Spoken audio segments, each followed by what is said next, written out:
Media ने Saudi अरब पर हुए अटैक की तस्वीर अब जारी की है। ईरान ने प्रिंस सुल्तान एयरबेस पर अमेरिकी वायुसेना KE-3G विमान को टारगेट किया।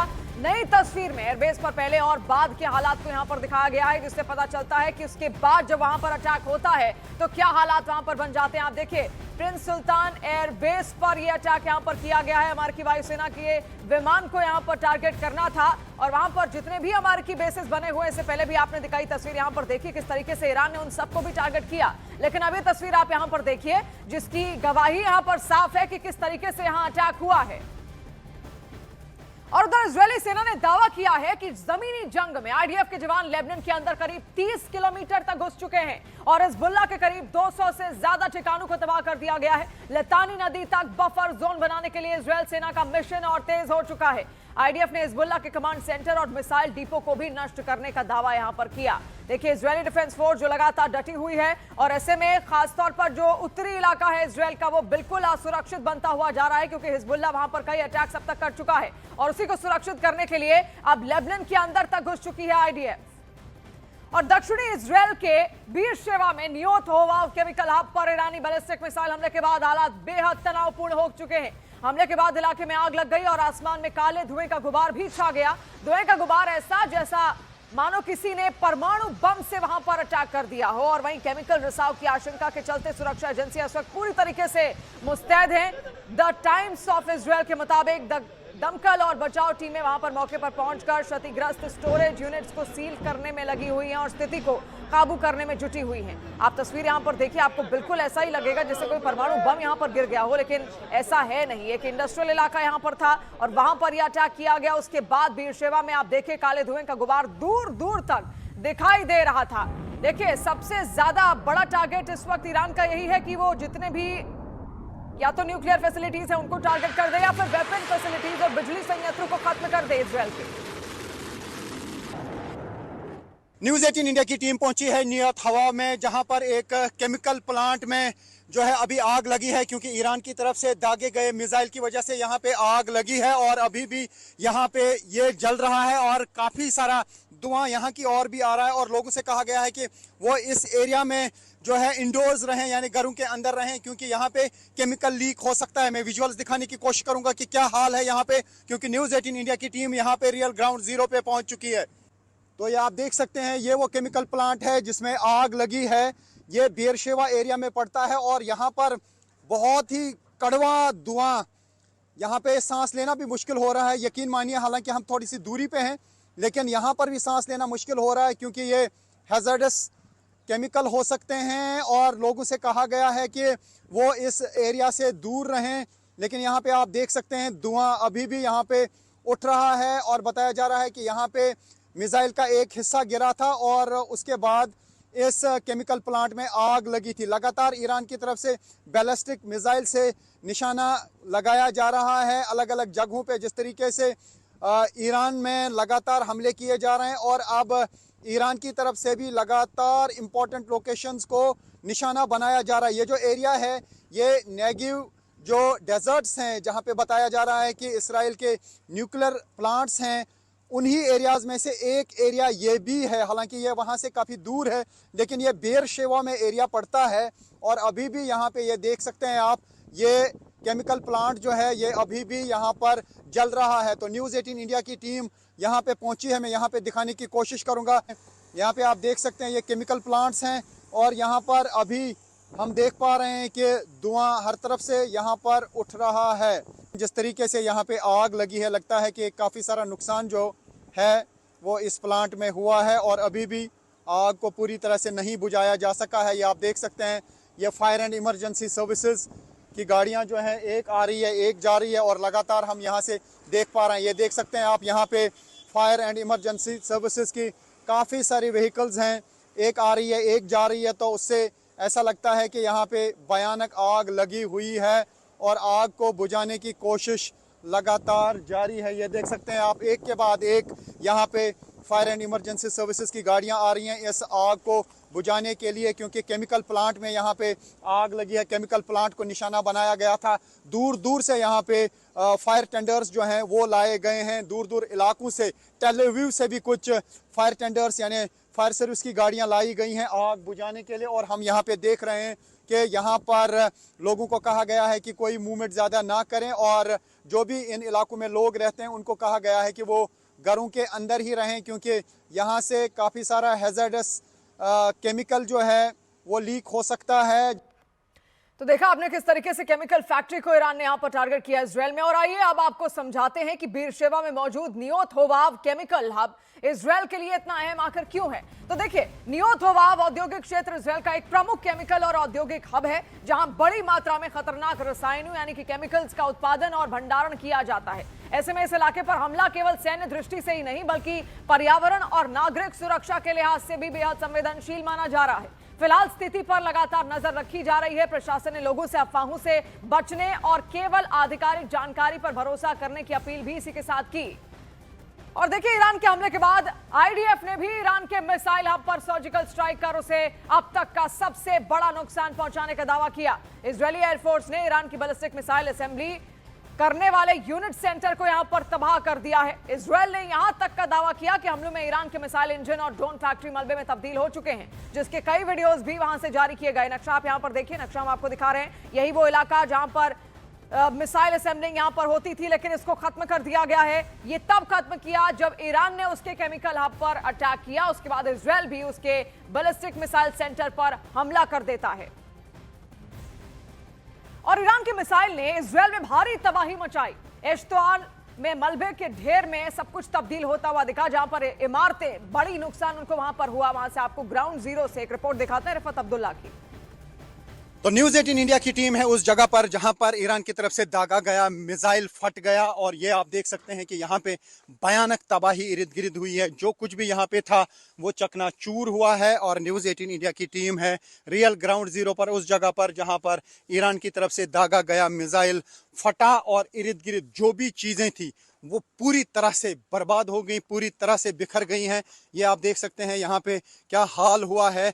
जितनी भी यहाँ इर्द गिर्द गाड़ियाँ थी वो पूरी तरह से बर्बाद हो चुकी हैं। और मैं कोशिश करूँगा आपको पूरा ये एरिया दिखाने की कि इस एरिया में क्या हालात हुए हैं। आप देख सकते हैं ये वो जगह है जहाँ पर ईरान की तरफ से दागा गया मिसाइल फटा और इर्द गिर्द सारे घर तबाह हो चुके हैं। लेकिन इसके साथ में जो इलाका है ये आप देख सकते हैं कि यहाँ पे गाड़ियों का कोई शोरूम रहा है और इस शोरूम की हालत आप देख सकते हैं कि क्या हुआ है। सब कुछ बिखरा पड़ा है, सब कुछ तबाह हो चुका है। सैकड़ों गाड़ियां यहाँ पे तबाह हो चुकी हैं, चकनाचूर हो चुके हैं। और पूरा वर्कशॉप देखिए, इस वर्कशॉप का क्या हाल हुआ है, क्योंकि इस वर्कशॉप के नज़दीक जो है वो यहाँ पे ये मिसाइल फटा और उसके अलावा यहाँ पे कई घर तबाह हो चुके हैं। तो न्यूज़ 18 इंडिया की टीम है रियल ग्राउंड जीरो पर उस जगह पर जहाँ पर ईरान की तरफ से दागा गया मिसाइल फटा। हालांकि ये दूर दराज इलाका है जेरूसलम का, यहाँ पर ही ये अटैक हुआ था। और अब हम यहाँ पे देख पा रहे हैं कि यहाँ पे बहुत ज़्यादा तबाही हुई है। कई लोग जो हैं इस इलाके में बेघर हो चुके हैं। तो न्यूज़ 18 इंडिया की टीम है लगातार युद्ध क्षेत्र में रियल ग्राउंड जीरो पर। और आप देख सकते हैं ये जेरूसलम का एक दूर दराज इलाका है और यहाँ पर ईरान की तरफ से जो बैलिस्टिक मिसाइल दागा गया वो ये जो स्पॉट आप देख रहे हैं बड़ा क्रेटर, यही वो स्पॉट है जहाँ पे ये मिसाइल फटा। जो भी यहाँ पे गाड़ियाँ थी उनका आप हाल देखिए, वो तबाह बर्बाद हो चुकी हैं। अब यहाँ पे इर्द गिर्द हमको जो कुछ भी दिखता है वो इसी तरीके से तबाह बर्बाद दिख रहा है। और देखिए, उधर हिजबुल्लाह ने आधिकारिक बयान जारी कर दावा किया है कि उन्होंने अल बयादा के दक्षिण पश्चिम इलाके में एक मार्कवा टैंक को टारगेट किया। इजरायली टैंक को गाइडेड मिसाइल से निशाना यहां पर बनाया गया। अल बयादा के पास के इलाकों में हिजबुल्लाह और इजरायली सैनिकों में गोलीबारी की भी खबर यहां पर सामने आई है। तस्वीर इस वक्त हम आपको यहां पर दिखा भी रहे हैं। इजरायली टैंक को यहां पर टारगेट किया गया है। हिजबुल्लाह ने यह टारगेट यहां पर सेट किया और इजरायली टैंक को खत्म करने की कोशिश यहां पर की गई है। लगातार अब इस पूरे युद्ध में हिजबुल्लाह भी फ्रंट फुट पर आकर यहां पर खेलता हुआ दिख रहा है। इसके अलावा हुती भी आप देख रहे हैं, तमाम ऐसे संगठन हैं जिनको फंडिंग लगातार ईरान की ओर से की जाती थी और ईरान इनको पालता पोसता था। इन तक मिसाइल पहुंचाना, इन तक ड्रोन पहुंचाने का काम ईरान का होता था। और ईरान इजरायल की जंग के बीच यूक्रेन के राष्ट्रपति ज़ेलेंस्की ने एक बड़ा दावा कर दिया। ज़ेलेंस्की ने दावा किया है कि अमेरिका ब्रिटेन के सैन्य ठिकानों की रूस मुखबिरी कर रहा है और ईरान को हमले के लिए सटीक लोकेशन मुहैया करा रहा है। देखिए, अब तक यूक्रेन के राष्ट्रपति बड़े शांत थे इस पूरे युद्ध के चुनने के बाद से, लेकिन अब उनका एक बड़ा दावा निकलकर सामने आया, जहां पर ज़ेलेंस्की ये दावा कर रहे हैं कि अमेरिका ब्रिटेन के सैन्य ठिकानों को रूस की देखिए, रूस मुखबिरी इनकी कर रहा है और ईरान को हमले के लिए सटीक लोकेशन मुहैया भी यहां पर करा रहा है। यानी एक तरीके से रूस पर ही निशाना साधते हुए ज़ेलेंस्की यहां पर नजर आए। और ये बात पहले से ही देखिए, अमेरिका भी कहीं ना कहीं जानता है कि किस तरीके से रूस ईरान का समर्थन कर रहा है। और हॉर्मुज़ स्ट्रेट से 2 और भारतीय जहाज सुरक्षा के साथ भारत के लिए रवाना हुए हैं। ये दोनों जहाज भारतीय नौसेना की जंगी पोतों की सुरक्षा में भारतीय तट की तरफ बढ़ रहे हैं। न्यूज़ 18 इंडिया आपको इन दोनों जहाजों की भारत की तरफ बढ़ने की एक्सक्लूसिव तस्वीरें भी इस वक्त दिखा रहा है। इनमें से एक जहाज 31 मार्च को मुंबई पहुंचेगा, जबकि दूसरा जहाज 1 अप्रैल को मंगलुरु पहुंचेगा। तो ये तस्वीर आप ये देखिए, 94,000 मेट्रिक टन इसमें एलपीजी है। एलपीजी लेकर ये जहाज 31 मार्च तक देखिए भारत पहुंच जाएंगे। और बीच रास्ते से ही ये तस्वीरें न्यूज़ 18 इंडिया के जरिए आप यहां पर देख पा रहे हैं किस तरीके से वहां पर जो भारतीय नौसेना है वो भी इन जहाजों को एस्कॉर्ट कर रही है। और द गार्डियन की रिपोर्ट के मुताबिक ईरान युद्ध के चलते ग्लोबल मार्केट में बड़ा उथल पुथल देखने को मिल रहा है, जहां पर मार्च में तेल की कीमतों ने रिकॉर्ड उछाल लिया। क्रूड ऑयल करीब 91% तक बढ़कर $119 प्रति बैरल के आसपास पहुंच गया है। वहीं दूसरी तरफ सोने में भी करीब 15% तक की गिरावट देखने को मिली है। 2008 के बाद सोने में यह सबसे बड़ी गिरावट अब तक बताई जा रही है। तो देखिए, पूरी भयंकर उथल पुथल इस वक्त लगातार शेयर मार्केट में भी यहां पर देखने को मिल रही है। और उसकी एक एक तस्वीर आपके सामने हम रख रहे हैं, क्योंकि यही तस्वीरें कारण है। महायुद्ध लगातार जिस तरीके से बढ़ रहा है, उससे खपत भी क्रूड ऑयल की उतनी ज्यादा बढ़ती जा रही है, लेकिन प्रोडक्शन क्योंकि कम हो रहा है, इसलिए दामों में यह उछाल देखने को मिल रहा है। तो उधर अमेरिका ने एक बार फिर पाकिस्तान को आतंकियों का ठिकाना बताया है। अमेरिकी कांग्रेस की रिसर्च सर्विस की रिपोर्ट ने पाकिस्तान से चलाए जा रहे आतंकी गुटों पर भारत की पुरानी चिंताओं को उजागर किया। इस रिपोर्ट में लश्कर, जैश समेत कई गुटों का जिक्र है। अमेरिकी रिपोर्ट के मुताबिक पाकिस्तान अभी भी कई तरह के हथियारबंद गैर सरकारी गुटों के लिए केंद्र बना हुआ है। तो आप देखिए, अमेरिकी रिपोर्ट यहां पर सामने आई है। अमेरिका ने एक बार फिर पाकिस्तान को आतंकियों का ठिकाना यहां पर बताया। अमेरिकी कांग्रेस की रिसर्च सर्विस की रिपोर्ट में इसमें दावा भी किया गया है, जहां पर पाकिस्तान से चलाए जा रहे कई सारे आतंकी गुटों पर भारत की पुरानी चिंताओं को उजागर किया गया है। और एक बार फिर से बात ईरान की, जहां पर ईरान पर लिमिटेड ग्राउंड ऑपरेशन की तैयारी में अमेरिका। वॉशिंगटन पोस्ट की रिपोर्ट में एक बड़ा खुलासा हुआ, हफ्तों तक चल सकता है अमेरिका आर्मी का ग्राउंड ऑपरेशन। ये आपको बता दें, जिसका जिक्र लगातार कल यहां पर सामने आ रहा था कि 3500 मरीन कमांडोज लगातार जमीन पर तैनात करने की बारी अब आ चुकी है अमेरिका की। उसको लेकर ही ये एक स्पेशल रिपोर्ट यहां पर सामने आई, जहां पर स्पेशल फोर्स के जरिए तटीय इलाकों में रेड की तैयारी की जा रही है। 3500 अमेरिकी मरीन सैनिक यहां पर पश्चिम एशिया पहुंच चुके हैं।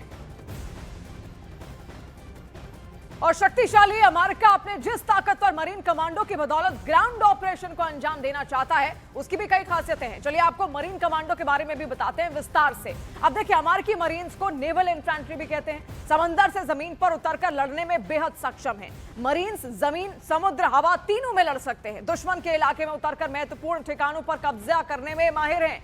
मरीन का हर एक जवान एक प्रशिक्षित कमांडो होता है। ट्रेनिंग इतनी ज्यादा मुश्किल होती है कि केवल 10% ही मरीन कमांडो बन पाते हैं। दुनिया के किसी भी कोने में 48 घंटे में हमला करने में सक्षम है। हमेशा एम्फीबियन युद्धपोतों पर इनकी तैनाती रहती है। यूनिट हेलीकॉप्टर और ग्राउंड टास्क फोर्स से लैस होते हैं। इसके अलावा M777 होवित्जर का भी संचालन करने में बेहद माहिर होते हैं। पानी पर चलने वाले लड़ाकू वाहन से इनको लैस किया जाता है। और ऐसे ही 3500 सैनिकों की तैनाती यहां पर कर दी गई है। अब देखिए, ईरान ने अपनी अंडरग्राउंड मिसाइल सिटी से दुनिया को चौंका दिया है। करीब 1444 फीट गहराई में बनी ये सुरंगें अब अमेरिका और इजरायल की सुरक्षा चिंताओं को और ज्यादा बढ़ा रही हैं। रिपोर्ट्स के मुताबिक ईरान का ये पाताल लोक नेटवर्क एक विशाल अंडरग्राउंड सबवे की तरह है, जहां लंबी दूरी की बैलिस्टिक मिसाइलें सुरक्षित रखी गई हैं। इन सुरंगों को इस तरह डिजाइन किया गया है कि हाई इंटेंसिटी हमलों के बावजूद भी इन्हें कोई नुकसान पहुंचेगा नहीं। अमेरिका के अत्याधुनिक बंकर बस्टर बम, जिन्हें ट्रंप के दौर में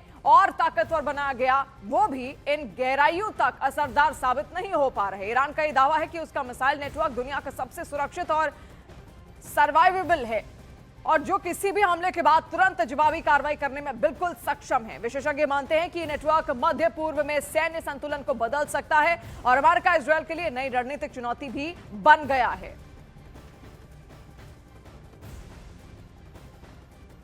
तो देखिए, ईरान के पास कई ऐसे मिसाइल ठिकाने हैं जहां पर मिसाइलें रेडी टू फायर मोड में इस वक्त रखी हुई हैं, जिनमें महत्वपूर्ण 4 साइट के बारे में हम आपको यहां पर बता देते हैं। तो पहला नंबर इसमें किसका आता है, आप देखिए। पहला नंबर इसमें आता है यज़्द अंडरग्राउंड कॉम्प्लेक्स का। अब यहाँ पर आप देखिए किस तरीके से यज़्द अंडरग्राउंड कॉम्प्लेक्स, यहाँ पर क्या क्या काम होता है वो भी आप यहाँ पर जानिए। 500 किलोमीटर गहराई में ये बना हुआ है हाईटेक बेस। इसके अलावा हाइपरसोनिक मिसाइलें यहाँ पर तैनात की गई हैं। AI कनेक्टेड सिस्टम से इनको लैस किया गया है। फिर आता है केशम द्वीप बेस। अब वहां पर देखिए ड्रोन ऑपरेशन का अहम केंद्र है। एंटी शिप क्रूज मिसाइलें हैं। हॉर्मुज स्ट्रेट पर नजर यहीं से रखी जाती है और कई सारे शिप्स का आवागमन इसी केशम द्वीप से हुआ भी है। अब देखिए कोनेशन कैनियन साइट, यहाँ पर सुरंगों का एक जाल बिछाया हुआ है। कयाम एक फतह मिसाइल यहाँ पर तैनात की गई। फतह एक खतरनाक बैलिस्टिक मिसाइल है। खाड़ी देशों पर यहाँ से आसानी से हमला किया जा सकता है। तो तीन आपने यहाँ पर देखिए। अब इमाम जावेद बेस भी आप देखिए, मोबाइल लॉन्चर सिस्टम यहाँ पर मौजूद है। बैलिस्टिक मिसाइल, हाइपरसोनिक मिसाइल यहाँ पर रखी है। इजराइल पर हमला करना यहाँ से बेहद आसान यहाँ पर है।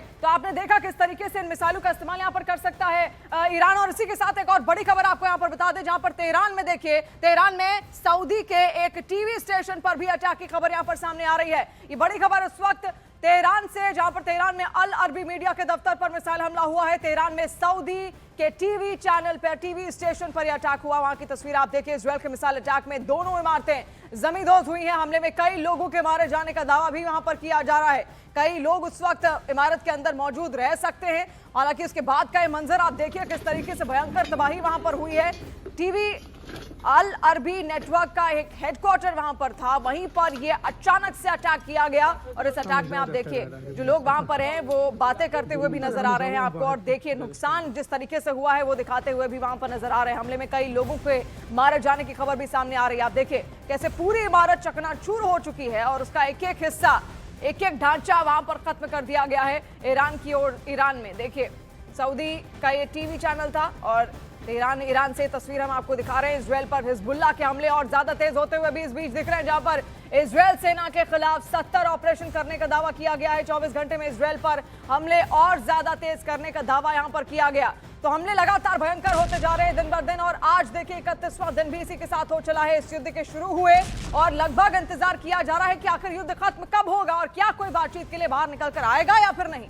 इजराइल के बीरशेवा में ईरान ने फिर से अब मिसाइलें दागी है। ईरानी मिसाइलों ने बीरशेवा में एक भयंकर तबाही मचाई और इजराइल का कई मिसाइल मार गिराने का दावा भी यहां पर किया गया। जहां पर न्यूज़ 18 इंडिया के कैमरे में कई मिसाइलें कैद भी यहां पर हुई। आप देखिए इनको इंटरसेप्ट यहां पर किया गया है। ये तस्वीर हम इजराइल से आपको दिखा रहे हैं। इजराइल से एक तस्वीर हमारे सहयोगी रिफत अब्दुल्ला के जरिए भी हम आप तक पहुंचा रहे हैं। हम इस वक्त बेरशेवा इलाके में हैं और आप देख सकते हैं यहाँ हाईवे पे पूरा सन्नाटा छा गया, क्योंकि यहाँ पे सायरन बज चुकी है और अभी ईरान की तरफ से मिसाइल अटैक लॉन्च किया गया। अब देखना होगा कि किस और जो है ये अटैक किया जाएगा। लगातार बेरशेवा इलाके को निशाना बनाया जा रहा है और आप देख सकते हैं पूरे हाईवे पे सन्नाटा छा गया है, क्योंकि यहाँ पर अभी सायरन बजी है और आप देखना होगा कि कहाँ पे ये अटैक किया जाएगा। तो ये आप देख सकते हैं कि इस वक्त हम बेरशेवा एरिया में हैं और ये आप देख सकते हैं यहाँ पे न्यूज़ 18 इंडिया के कैमरा में बंद और यहाँ पे मिसाइल अटैक फिर से किया गया और अब जोरदार धमाका हो सकता है और सुन सकते हैं जोरदार धमाके यहाँ पे हुए। तो इस बेरशेवा इलाके को लगातार निशाना बनाया जा रहा है और अभी जो मिसाइल अटैक किया गया बिल्कुल हमारे सर के ऊपर से एक मिसाइल निकल गया और उस दूर वाले स्पॉट पे फटा और जोरदार रोशनी वहां पे देखने को मिली और उसके बाद जोरदार धमाका हुआ और धमाके की वजह से ये पूरा इलाका हिल गया। तो फिलहाल इस पूरे एरिया को लगातार ईरान की तरफ से निशाना बनाया जा रहा है, चाहे बेरशेवा का एरिया हो या फिर डमोना का एरिया हो, अराद का एरिया हो, इनको लगातार निशाना बनाया जा रहा है क्योंकि ये सारे एरियाज जो हैं वो नेगेव डेजर्ट्स के इर्द गिर्द है और बताया जा रहा है कि जो न्यूक्लियर साइट्स हैं यहाँ इसराइल की वो इसी नेगेव डेजर्ट्स में है। हो सकता है कि न्यूक्लियर प्लांट को निशाना बनाने की कोशिश ईरान की तरफ से की जा रही हो। और देखिए जंग के बीच इजरायली पीएम नेतन्याहू का एक बड़ा बयान भी सामने आया। एक बड़ा ऐलान उनकी ओर से किया गया, जहां पर लितानी नदी एक अवैध बफर जोन बनाएंगे। ये उनका कहना है। सुरक्षा घेरा और बड़ा करेंगे, हमलों के डर से पीछे नहीं हटेगा इजरायल। देखिए हिजबुल्लाह को लेकर ये उन्होंने कहा क्योंकि लितानी नदी वहीं पर मौजूद है लेबनान में, और जो लेबनान और इजरायल को जोड़ती है वहां पर एक बफर जोन बनाने की बात यहां पर सामने आ रही है। הנחיתי עכשיו להרחיב עוד יותר את רצועת הביטחון הקיימת כדי לסכל סופית את איום הפלישה וכדי להרחיק מגבולנו את ירי טילי הנ"ט।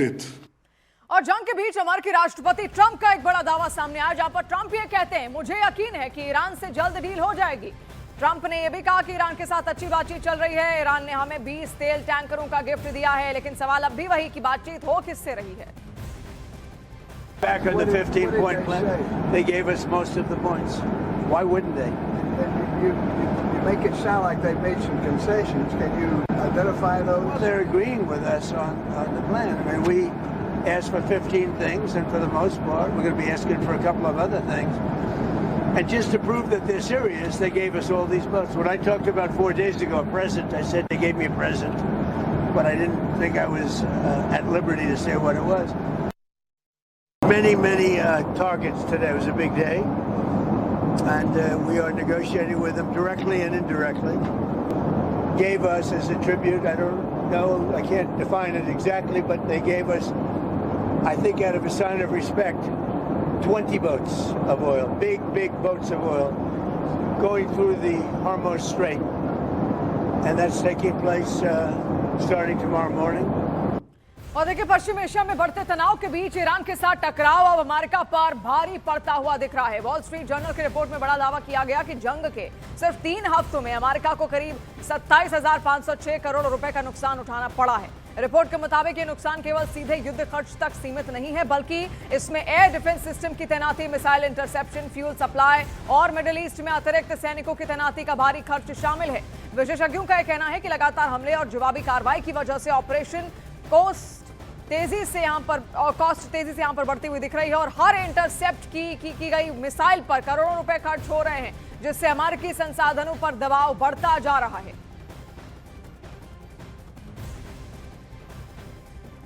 और देखिए, वॉल स्ट्रीट जर्नल की रिपोर्ट के मुताबिक ईरान से जारी जंग में 3 हफ्तों में अमेरिका को करीब 27,506 करोड़ रुपए का नुकसान यहां पर हुआ है। अब आप देखिए कितने भयंकर आंकड़े यहां पर निकलकर सामने आ रहे हैं। 27,506 करोड़ यहां पर खत्म हो चुके हैं। एक तरीके से आप देखिए 3 हफ्ते का ये आंकड़ा हम आपके सामने यहां पर रख रहे हैं। इसके अलावा 17 अमेरिकी बेस को भी इसमें नुकसान पहुंचने का दावा यहां पर किया जा रहा है। इसके अलावा बेस पर हमले से अमेरिका को 6,506 करोड़ का नुकसान भी यहां पर हुआ है। आप सोचिए 6,506 करोड़, ये और मिलिट्री एसेट्स को नुकसान पहुंचने से 21,000 करोड़ का यहां पर घाटा अमेरिका को होता हुआ दिख रहा है। लेकिन देखिए, सबसे बड़ी बात यही है कि अमेरिका के पास काफी सारे हथियार हैं, वो हथियार बेचकर इन पैसों को वापस हासिल कर सकता है। अब आप देखिए, IRGC प्रवक्ता इब्राहिम जुल्फिकारी का एक तंज यहां पर आया है ट्रंप को लेकर, जहां पर IRGC प्रवक्ता कहते हैं कि ट्रंप की धमकियां महज एक ख्वाहिश हैं। इब्राहिम जुल्फिकारी, उनका यह कहना है कि दुश्मनों को मुंह तोड़ जवाब दिया गया। इसके अलावा उन्होंने यह भी कहा कि जमीनी लड़ाई के लिए ईरान तैयार है। देखिए, इससे पहले यहां पर जेडी वैंस, जो कि अमेरिकी उपराष्ट्रपति, उनकी ओर से ट्रंप को लेकर, ईरान को लेकर, इजरायल को लेकर यह कहा गया था कि उन्होंने एक तरीके से इस युद्ध में ट्रंप को धकेला।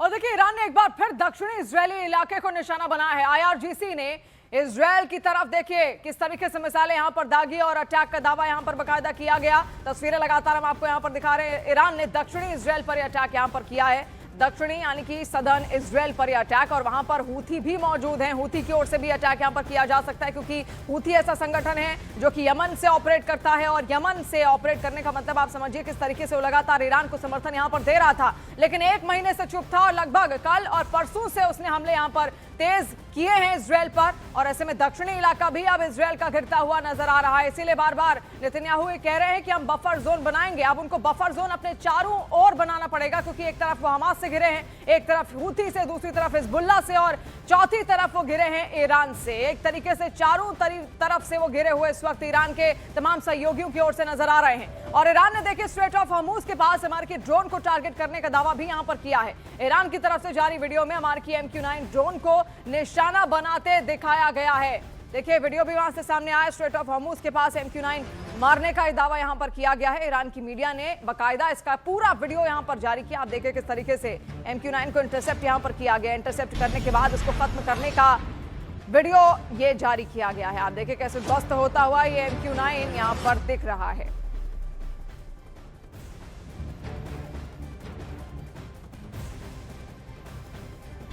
और देखिए हिजबुल्लाह के साथ साथ इजराइल पर हमास के ठिकानों पर भी तबाही मच रही है। इजरायली सेना ने गाजा में हमास के ठिकानों पर एयर स्ट्राइक की, जिसमें 10 लड़ाकों के मारे जाने का दावा किया जा रहा है। और खबर है कि इस हमले में समझौते के बाद रिहा हुआ अहमद अबू रिदा मारा गया है। तो आप देखिए किस तरीके से कई समझौते यहां पर हुए। सीज़फायर को लेकर भी बात यहां पर बन रही थी, लेकिन अब भी वो बात बनती बिगड़ती हुई ही दिख रही है, क्योंकि इस युद्ध का फायदा हमास भी यहां पर उठा रहा है और हमास भी इजराइल पर हमला कर रहा है। और अब भी आईडीएफ का कहना है कि हमने हमास के भी कई ठिकानों को यहां पर खत्म किया है।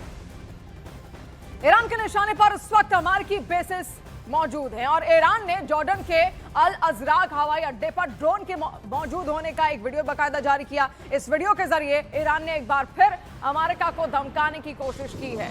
तो आप तस्वीर देखिए, कई सारे प्रोपेगेंडा वीडियोज इस दौरान यहां पर सामने आ रहे हैं और ऐसे में ये भी एक तस्वीर यहां पर सामने आई है। अमेरिकी ठिकाने को टारगेट करने की धमकी बाकायदा यहां पर दी गई है ईरान की ओर से।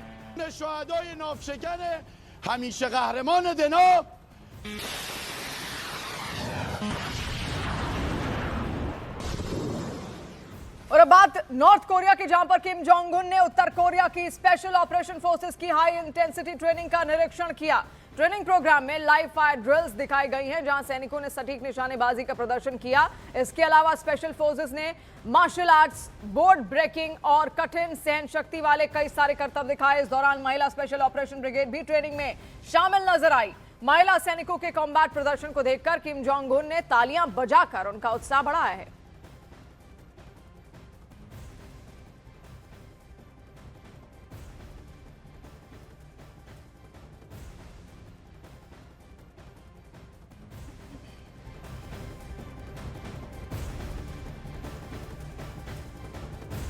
और देखिए उत्तर कोरिया के तानाशाह किम जोंग उन ने एक पावरफुल मिसाइल इंजन का सफल परीक्षण करके एक बार फिर दुनिया की टेंशन बढ़ा दी है। उत्तर कोरिया ने एक high thrust solid fuel missile engine का सफल परीक्षण किया है, जो इंटरकॉन्टिनेंटल बैलिस्टिक मिसाइलों को अमेरिका तक पहुंचाने में सक्षम बताया जा रहा है।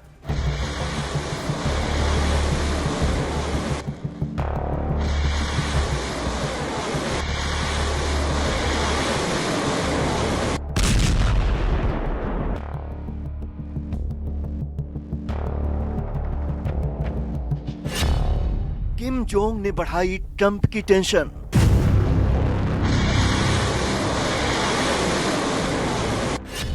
सुपर पावर मिसाइल इंजन का सफल परीक्षण।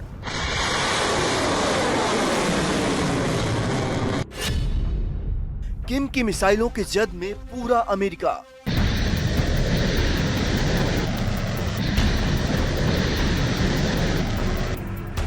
महायुद्ध से दुनिया भर में छाए संकट के बीच अब एक और टेंशन बढ़ाने वाली खबर आई है। उत्तरी कोरिया ने एक ऐसे high thrust solid fuel missile engine का सफल परीक्षण किया है, जो उसकी इंटरकॉन्टिनेंटल बैलिस्टिक मिसाइल्स को वॉशिंगटन तक पहुंचा सकता है। इस परीक्षण का निरीक्षण खुद किम जोंग उन ने किया। रिपोर्ट के मुताबिक ये ग्राउंड जेट टेस्ट उत्तर कोरिया के सैन्य आधुनिकीकरण कार्यक्रम का अहम हिस्सा है, जिसका उद्देश्य लंबी दूरी तक मार करने वाली मिसाइलों को और अधिक घातक बनाना है।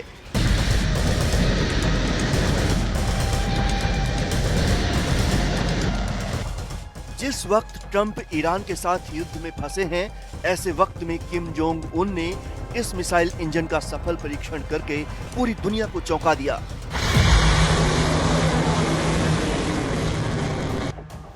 खबरों के मुताबिक उत्तर कोरिया के नए परीक्षण में इंजन की अधिकतम क्षमता करीब 2500 किलोटन मापी गई, जो पिछले परीक्षण 1971 किलोटन से काफी अधिक है।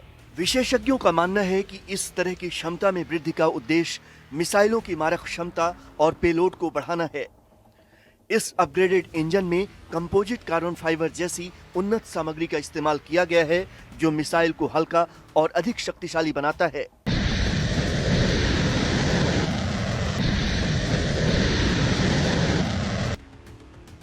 रक्षा विशेषज्ञों का कहना है कि उत्तर कोरिया अब ऐसी मिसाइलें विकसित करना चाहता है जिनमें एक साथ कई वॉरहेड लगाए जा सकें। इससे एक ही मिसाइल से कई लक्ष्यों को भेदा जा सकता है और दुश्मन के मिसाइल डिफेंस सिस्टम को चकमा देना भी आसान हो जाता है।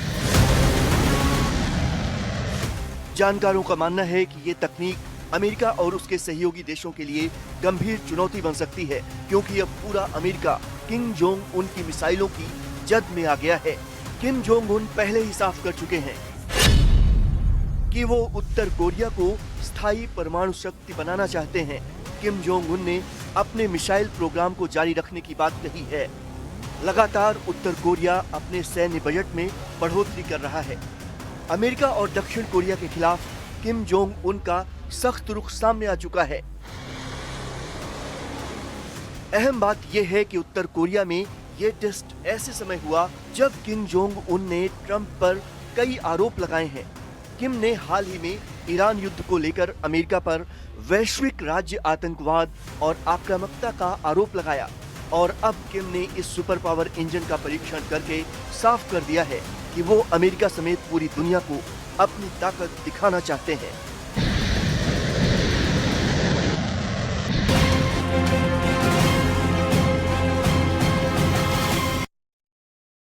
और देखिए, अब किसी भी वक्त ईरान पर अमेरिका बहुत बड़ा जमीनी हमला कर सकता है। 3,500 यूएस मरीन पश्चिमी एशिया पहुंच चुके हैं। इधर ईरान ने अमेरिका और इजरायल को धमकी देते हुए दो टूक ये कह दिया है कि अगर जमीन से ईरान पर हमला हुआ तो अमेरिका और इजरायल का एक भी सैनिक जिंदा नहीं बचेगा। हम ईरान की जमीन पर अमेरिका के सैनिकों का कब्रिस्तान बना देंगे। वहीं दूसरी तरफ अमेरिका और इजरायल में ट्रंप और नेतन्याहू के खिलाफ जबरदस्त विरोध प्रदर्शन शुरू हो गए हैं।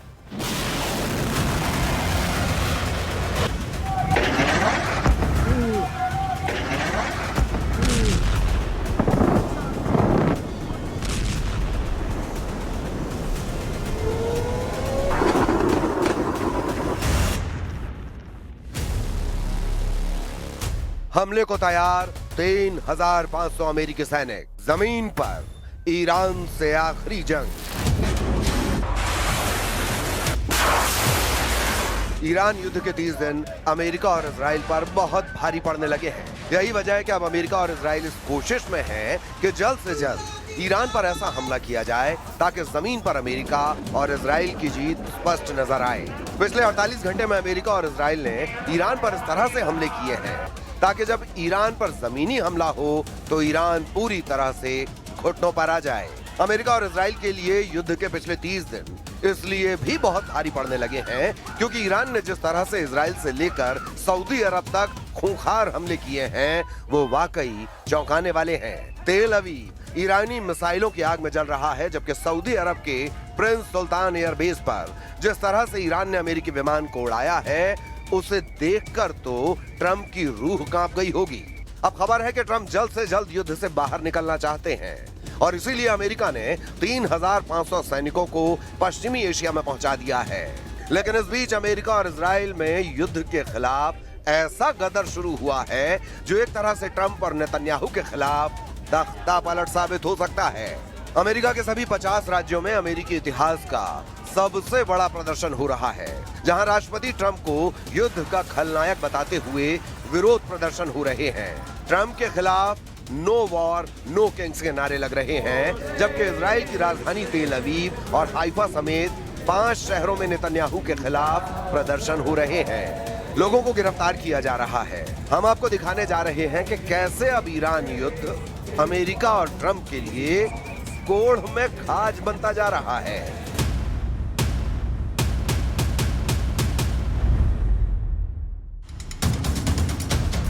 ईरान पर जमीनी हमला, चुन चुन मारेंगे अमेरिकी सैनिक।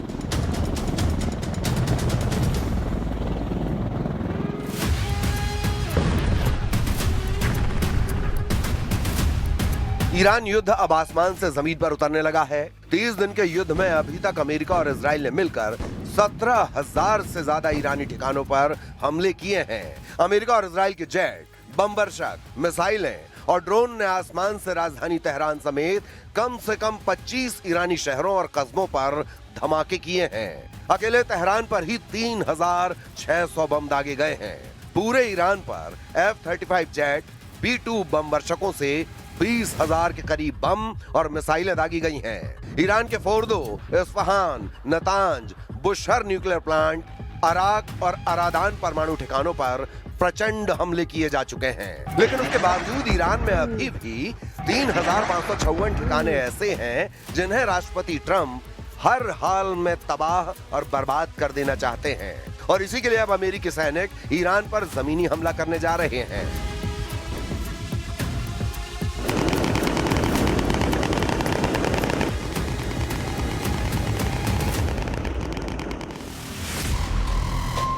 24 घंटे पहले अमेरिका के राष्ट्रपति डोनाल्ड ट्रंप ने अमेरिका के मियामी में ऐलान किया है कि अभी ईरान पर बहुत बड़ा हमला करने वाले हैं। ट्रंप के मुताबिक अभी ईरान में अमेरिका 3,554 ठिकानों पर हमला करने जा रहा है। 82वीं एयरबोर्न डिवीजन के लगभग 1,000 पैराट्रूपर्स को भी इस क्षेत्र में तैनात होने का आदेश दिया है। इन्हें दुश्मन के इलाके में घुसकर महत्वपूर्ण ठिकानों जैसे एयरफील्ड पर कब्जा करने में महारत हासिल है। मध्य पूर्व में 1 महीने तक चली बेनतीजा जंग के बाद अमेरिका अब ईरान में जमीनी सैन्य हमले की योजना बना रहा है। अमेरिकी मीडिया रिपोर्ट के मुताबिक पेंटागन ईरान में जमीनी ऑपरेशन की तैयारी कर रहा है जो कई हफ्तों तक चल सकता है। यह रिपोर्ट ऐसे समय में आई है जब सेंट्रल कमांड ने बताया कि 3,500 मरीन और नौसैनिकों की एक स्पेशल टुकड़ी मध्य पूर्व में पहुंच चुकी है। अब सवाल उठता है अमेरिकी ग्राउंड ऑपरेशन किस तरह का हो सकता है। हवाई हमलों से ईरान को झुकाने में नाकाम होने के बाद अब अमेरिका जमीनी ऑपरेशन की तैयारी कर रहा है। वॉशिंगटन पोस्ट की रिपोर्ट में अमेरिकी अधिकारियों के हवाले से बताया गया है कि ये एक पूर्ण हमले के बजाय खास ठिकानों पर की जाने वाली रेड होगा। इसमें स्पेशल ऑपरेशन और रेगुलर इन्फेंट्री दोनों शामिल होंगी। अमेरिका की संभावित योजना के बारे में जानकारी रखने वाले लोगों का कहना है कि जमीनी हमले में खर्ग द्वीप पर कब्जा करना, होर्मुज जल डमरू मध्य के पास दूसरे तटीय इलाकों में छापे मारना और उन हथियारों को नष्ट करना शामिल हो सकता है जो व्यापारिक और सैन्य जहाजों को निशाना बना सकते हैं। उन्हें टारगेट किया जाएगा।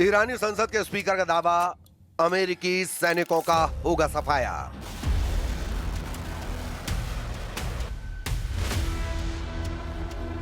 इस बीच ईरान ने अमेरिकी सैनिकों को संभावित जमीनी ऑपरेशन के खिलाफ चेतावनी दी है। ईरान के प्रमुख अंग्रेजी अखबार तेहरान टाइम्स ने अपने फ्रंट पेज पर वेलकम टू हेल यानी नर्क में आपका स्वागत है शीर्षक से लेख लिखा है, जिसमें धमकी दी है कि अगर अमेरिकी सैनिक ईरान की जमीन पर उतरते हैं तो वो ताबूत में ही वापस जाएंगे। ईरान, इजराइल और अमेरिका के बीच जारी इस भीषण युद्ध के 30वें दिन ईरानी संसद के स्पीकर मोहम्मद बकीर गालिबफ ने अमेरिका को अब तक की सबसे कठोर चेतावनी दी है। गालिबफ की चेतावनी की 5 मुख्य बातें जान लीजिए। अमेरिकी सैनिकों को आग के हवाले कर देंगे। गालिबफ ने सरकारी समाचार एजेंसी इरना के जरिए बयान में कहा है, हमारे जाबाज जमीन पर अमेरिकी सैनिकों के आने का बेसब्री से इंतजार कर रहे हैं ताकि उन्हें आग के हवाले किया जा सके और उनके क्षेत्रीय सहयोगियों को हमेशा के लिए सबक सिखाया जा सके। अमेरिका पर दोहरी चाल का आरोप लगाते हुए कहा है कि अमेरिका दुनिया के सामने बातचीत और कूटनीति का नाटक कर रहा है, लेकिन गुप्त रूप से ईरान पर जमीनी हमले की साजिश रच रहा है। उन्होंने इसे अमेरिका का धोखा करार दिया।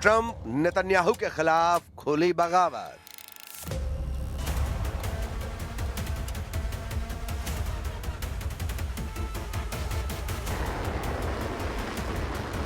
ईरान, इजराइल और अमेरिका के बीच जारी भीषण युद्ध के बीच अमेरिका और इजराइल दोनों ही देशों में बड़े पैमाने पर विरोध प्रदर्शन हो रहे हैं। ये प्रदर्शन युद्ध को तुरंत रोकने और नागरिक मौतों के खिलाफ किए जा रहे हैं।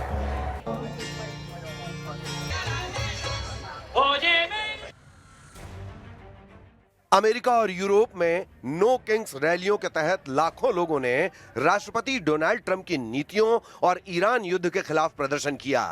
ईरान के साथ युद्ध को लेकर पूरे अमेरिका और यूरोप में अमेरिकी राष्ट्रपति डोनाल्ड ट्रंप का कड़ा विरोध हो रहा है। नो किंग्स रैलियों में लाखों लोग इकट्ठा हुए और ट्रंप के उठाए गए कदमों का विरोध किया। मिनेसोटा इन प्रदर्शनों का मुख्य केंद्र रहा। सेंट पॉल में मिनेसोटा कैपिटल के लॉन और आसपास की सड़कों पर हजारों लोग कंधे से कंधा मिलाकर खड़े थे। कुछ लोगों के हाथों में अमेरिका के उल्टे झंडे थे, जो ऐतिहासिक रूप से संकट का संकेत माना जाता है। अमेरिका में इस समय नो किंग नाम से एक ऐतिहासिक विरोध प्रदर्शन चल रहा है, जो 28 मार्च से शुरू होकर आज पूरे देश में फैल गया है। अमेरिका के सभी 50 राज्यों में लगभग 3,300 से अधिक स्थानों पर रैलियां निकाली गई हैं। आयोजकों का दावा है कि यह अमेरिकी इतिहास का सबसे बड़ा एक दिवसीय राजनीतिक लामबंदी हो सकती है। प्रदर्शनकारी राष्ट्रपति ट्रंप की युद्ध नीतियों, तानाशाही रवैये और अप्रवासन के खिलाफ आईसीई की कार्रवाई का विरोध कर रहे हैं। No kings, no ICE, no war, यानी न कोई राजा, न कोई आइस, न कोई युद्ध, ये नारे ट्रंप के खिलाफ लग रहे हैं। मिनेसोटा में हुए प्रदर्शन में ब्रूस स्प्रिंगस्टीन और बर्नी सैंडर्स जैसी हस्तियां शामिल हुईं, जबकि वॉशिंगटन डीसी में लाखों लोगों ने व्हाइट हाउस के पास मार्च किया। अमेरिकी आयोजकों का अनुमान है कि नो किंग्स रैलियों के पहले 2 दौर में जून में 50 लाख से ज्यादा और अक्टूबर में 70 लाख लोग शामिल हुए। इस हफ्ते उन्होंने पत्रकारों को बताया कि इस बार उन्हें 90 लाख लोगों के शामिल होने की उम्मीद है।